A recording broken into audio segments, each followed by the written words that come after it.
నర్సీపట్నం నుంచి పుష్పగారు రాస్తున్నారు. జ్యేష్ఠ పూర్ణిమ విశిష్టత ఏమిటి తెలియచేయగలరు అని అడుగుతున్నారు. వేదం ఏం చెప్తుంది అంటే చంద్రుడు ఓషధీకారకుడు అని కూడా చెప్తుంది.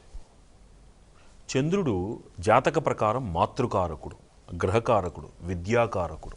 ఒకటేమిటి, మన జీవితంలో ఉపయోగపడేటువంటి ప్రతి సునిశ్చితమైనటువంటి అంశమునందు చంద్రుడి యొక్క అనుగ్రహం ఉంటుంది.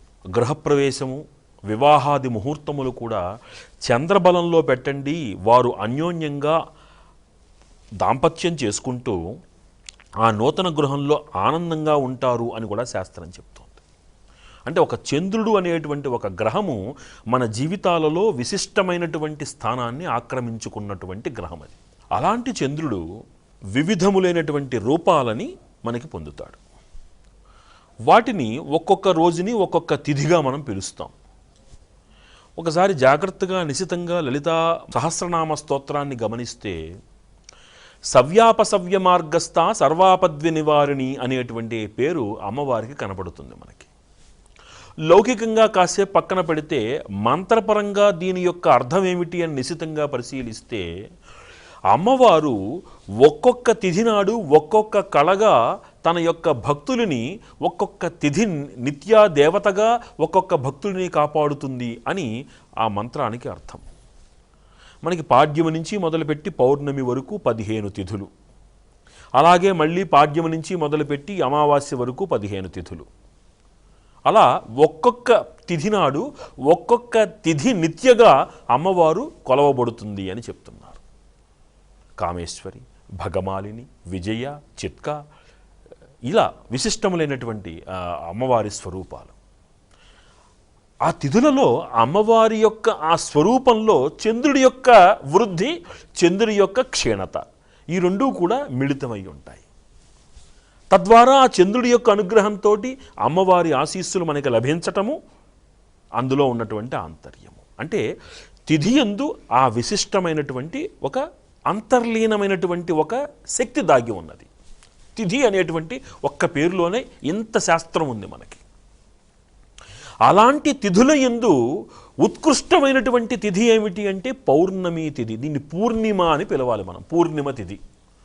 పూర్ణిమ తిథి యందు విశేషమైనటువంటి పరిపూర్ణ కళలతోటి చంద్రుడు ప్రకాశిస్తూ ఉంటాడు. ఆయన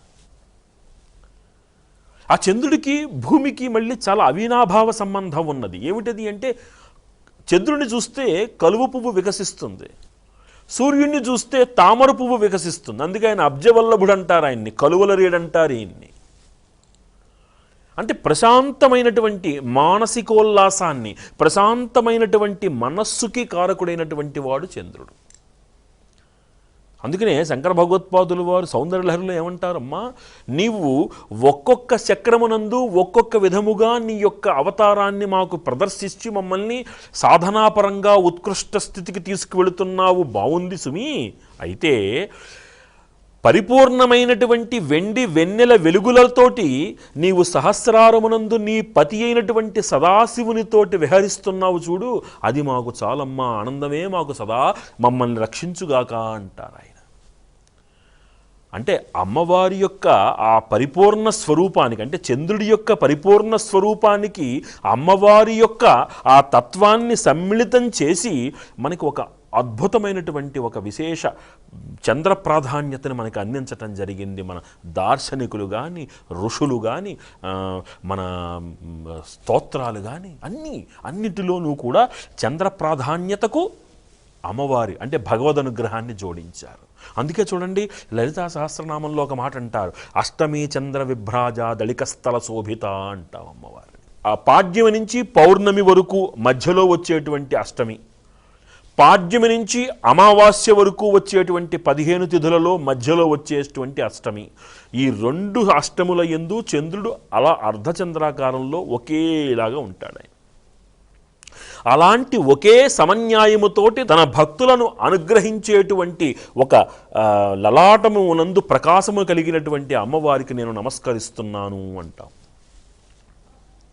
మనకి ఆనందాన్ని కలిగించేటువంటి ఆ ఈశ్వరుడికి కూడా చంద్రుడు తలమానికంగా ఉన్నాడు ఇక్కడ. అందుకే చంద్రశేఖరుడు అయ్యాడు ఆయన, చంద్రమౌళేశ్వరుడు అయ్యాడు ఆయన. వీటన్నింటికీ కారకుడు ఎవరంటే చంద్రుడు. ఆ చంద్రుడి యొక్క పూర్ణకళ పూర్ణిమ. ఆ పూర్ణిమ యొక్క విశిష్టత ఇలా భూమి మీద, భూమండలం మీద ఉన్నటువంటి యావత్ జనావళిని అంతటినీ కూడా ఆరోగ్యముగా, ఆనందముగా, ఉల్లాసముగా కాపాడుకోబడుతుంది. కాబట్టి పౌర్ణమి నాడు విశేషంగా చంద్రుణ్ణి చూస్తూ అమ్మవారిని అర్చించటం అనే విశిష్టమైనటువంటి ఒక సాధనా రహస్యాన్ని మనకు అందించటం జరిగింది. ఇది పూర్ణిమ యొక్క ప్రాధాన్యత.